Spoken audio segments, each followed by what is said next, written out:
नमस्कार प्रिय छात्र और छात्राएं, मैं जितेंद्र कुमार रावत अमन कंप्यूटर शॉर्ट हैंड सेंटर आपका हार्दिक स्वागत करता है। जो छात्र और छात्राएं सिंह प्रणाली शॉर्ट हैंड पूरी किताब पढ़ चुके हैं और उस किताब के मैटर की भी शॉर्ट हैंड डिक्टेशन स्पीड बना चुके हैं और उन्हें अधिक शॉर्ट हैंड डिक्टेशन स्पीड बनानी है तो संपर्क करें, क्योंकि हमने रामधारी गुप्ता की किताब में से 203 पेज डिक्टेशन के लिए हैं, जो प्रत्येक पेज में 400 शब्द हैं, जिनका डिक्टेशन 60, 80, 100 व 120 शब्द प्रति मिनट की स्पीड से 400 व 800 शब्दों पर दिया गया है। जो छात्र व छात्राएं विधिवत रूप से इन मैटरों का होमवर्क करके व्हाट्सएप पर चेक करा के अपनी शॉर्ट हैंड डिक्टेशन स्पीड बढ़ाना चाहते हैं या आउटलाइन प्राप्त करना चाहते हैं या शॉर्ट हैंड पढ़ना चाहते हैं तो संपर्क करें। मोबाइल नंबर 91 98 94 39 41, दूसरा है 700 790 52 75। अतः संपूर्ण पढ़ाई व्हाट्सएप पर वीडियो के माध्यम से कराया जाएगा। धन्यवाद।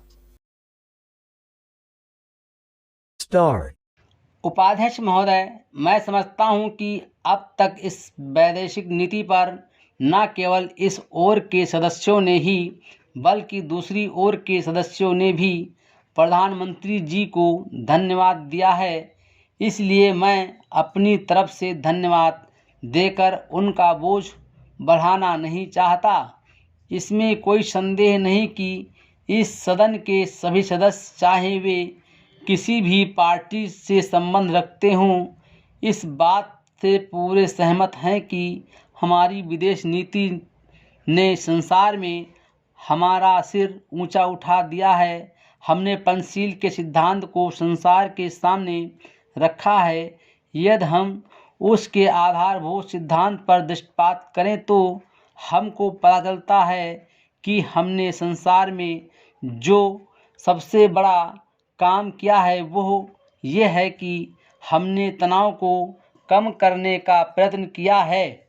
जिस समय हमने नई नई स्वतंत्रता प्राप्ति की तो हमारे सामने बहुत से प्रश्न थे।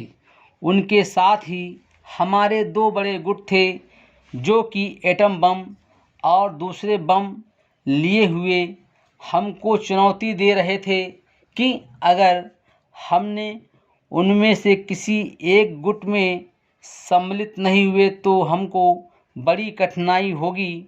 उस समय भी हमारे प्रधानमंत्री ने हमारे देश की वैदेशिक नीति को इस तरह स्तर पर रखा जिसके कारण आज हम संसार में अपना सिर ऊंचा उठा सकते हैं। हमने जो संसार के सामने पंचशील के सिद्धांत को रखा, उसका सबसे बड़ा फल ये हुआ कि एक सम्मेलन हुआ जिसकी ओर मैं आपका ध्यान दिलाना चाहता हूँ।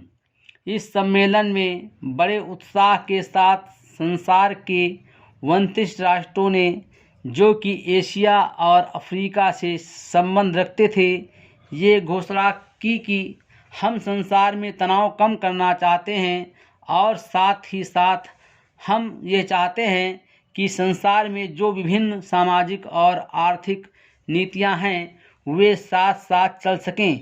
हमारी वैदेशिक नीति में जो सबसे महत्वपूर्ण चीज़ है वो है सह अस्तित्व की भावना। उसी भावना के फलस्वरूप हम देखते हैं कि आज कोरिया का युद्ध नहीं हुआ, जो एक तीसरे विश्व युद्ध के रूप में परिवर्तित हो सकता है। हमारी इस नीति के कारण हमारे अमेरिकी मित्र हमसे कुछ अप्रसन्न भी हो गए, लेकिन यदि हम ऐसा ना करते तो आज संसार को तीसरा युद्ध देखना पड़ता।